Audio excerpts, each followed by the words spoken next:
Hey, what's up guys, it's 2020 and it's time for a new PC build. I've been working on this for quite a while, getting parts when they were on discount in 2019, and it's finally finished, my new build. So for the motherboard, we've used the X299 Gaming Pro Carbon from MSI. It's an older motherboard, but it's still compatible with the 10th gen series from the Extreme Editions from Intel, which is quite nice. For the GPU, this is not the one that actually is going to be in my editing rig. This is the one I used to upgrade my gaming rig, because that one had a 1070. I upgraded it with an RDX 2070 from MSI, and my GTX 1070 will be going into my editing rig. Now for the CPU, of course, we had to go with an i9. This is going to be the 9820X. The reason for that is it was on a huge discount while 10th generation chips were way too expensive. So that one is why we went with a 9th generation. Now for storage, we've got two SSDs, a 4TB SSD from Samsung, which is the 860 Cuvo.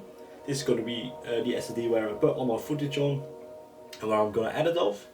For the boot SSD, I've got a quite fast SSD, which is the 970 Evo from Samsung as well. Now, for the power supply, I went with a Corsair RM850X and with custom cables from CableMod. In this system, there's also going to be some capture cards. One of them is the 4K60 Pro, but there's also going to be an HD60 Pro in there. So this is going to be for recording. To cool the CPU, we've got the Master Liquid 360R RGB variant. So that's an AIO with a 360mm radiator. Pretty good. It's compatible with the LGA 2066 socket, which we have on our X299 motherboard. And it provides very good cooling, and I managed to pick it up at a huge discount, which is the reason why I went with that one. I've added some extra fans, of course, to the case, which are right here. Some MF200R fans from Cooler Master. It's going to be a case from Cooler Master as well. It's going to be H500M case, which is a full tower case, so it's going to be absolutely huge. For RAM, of course, we need a lot of RAM. This is an editing rig, so we went with 32 gigs of DDR4 memory, 2200 MHz from Corsair, which also has some nice RGB, of course. We've got 8 slots in this thing, on this motherboard, so we still have 4 slots left for upgrading in case we need to add another 32 or 64 gigs. So normally there's a regular order in which you do things when building a PC, so as installing things in the motherboard first and stuff like that. However, I ordered my parts when they were cheapest, so not everything was done in chronological order. So yeah, I first already got the case. I got the fans, so I was installing those. So a real nice thing about this case is that the top panel for the fans can be taken off. So this way you can mount the fans outside of the PC and then just put it on there. The piece of metal you mount them on is symmetrical, by the way, so there's no confusing in like which way it goes. So if you can't really screw it up, so that's really nice about this case, the H500M. So yeah, as I said, I got the cooler first. So I installed the radiator already, even though I didn't have the motherboard or the CPU yet. But because this cooler is compatible with both AM4 socket for AMD and pretty much all Intel sockets from the 775, 1151, 1150, 2066, it's pretty much all there, so it's all good.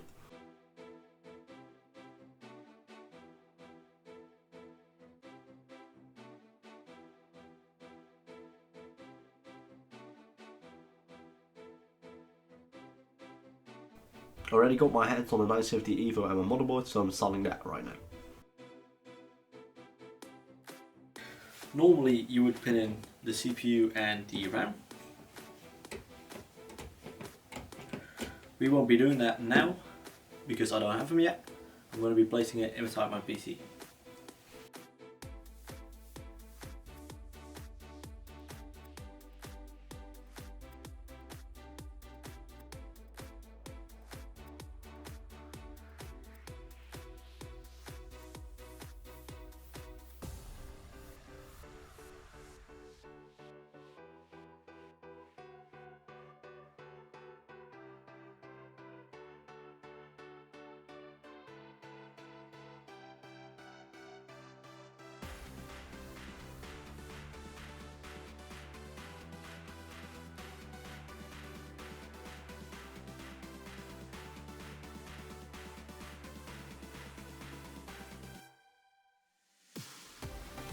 So to open it, can see here, it says start with this one, and to lock it, start with this one. So first we're going to start with this one because this is to open.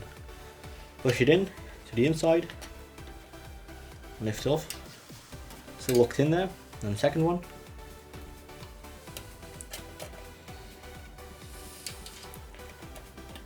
Now you can open it.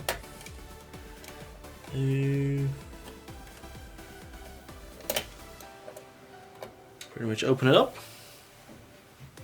Now we've got a triangle here.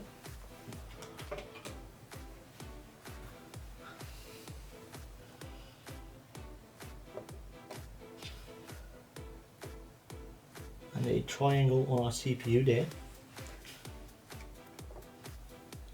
Also we've got these notches here. Here, here and here.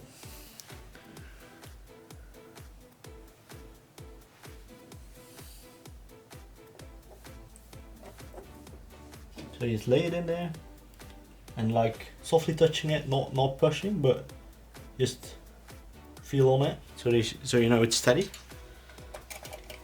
Lay this thing flat. Now it says close first here. So make sure this is under there.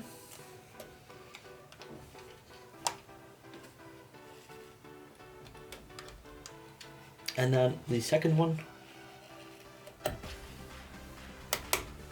And then you can take this one off. As you can see here, the CPU is held in place.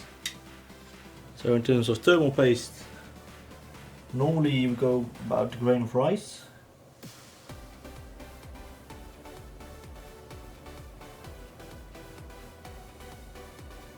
But because this is quite a big CPU, going a little bigger. So we can now finally attach the cooler. As you can see, the vertical graphic card and capture cards are mounted as well. I don't have any footage of this because I had to redo it a couple of times because riser cables that were too short and stuff like that. So it's not in the video on how I put them in, but believe me, it's just a lot of riser cables behind each other and vertical mounting systems.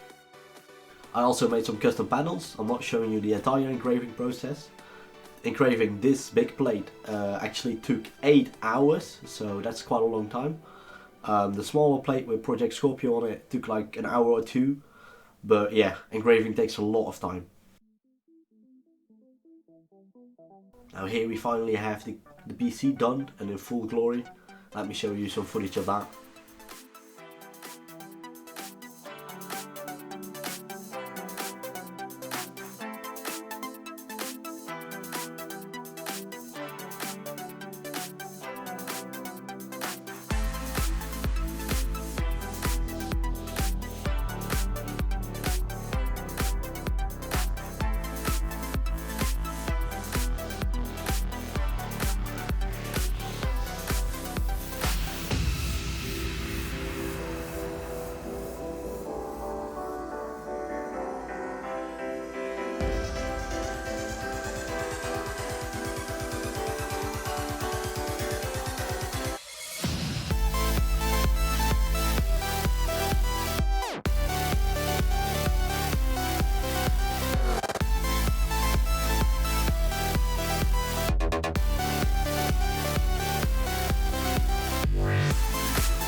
I edit using DaVinci Resolve, and here are some DaVinci Resolve benchmarks of my old gaming rig and my editing rig. My editing rig has about twice the performance, so it's a real monster when it comes to editing, and it renders a lot faster as well, about half the time I need. So like a 50% reduction in time is quite a lot. And I've got 6K footage, it's compressed to 4K, and I edit them in 4K and export them in 4K. A video of about 10 minutes usually takes about an hour to render on my old PC. Takes about 30 minutes on my new editing rig, so that's really nice. But the main place where you see the difference in performance is during the editing itself. I couldn't really play back the footage smoothly, even though I had like set on either a quarter or 1/8 of the original quality. It would still stutter when I was playing it back. With the new editing rig, I can play it on 1/4 of the quality and at full performance, full 60 FPS. I do get some dips when there's a lot of effects or transitions and stuff like that, but still that's a lot better, of course. And at such moments I can always reduce it to 1/8 and then it works fine. So yeah, that's pretty much my editing rig. I wish you all a happy new year. See you in the next one.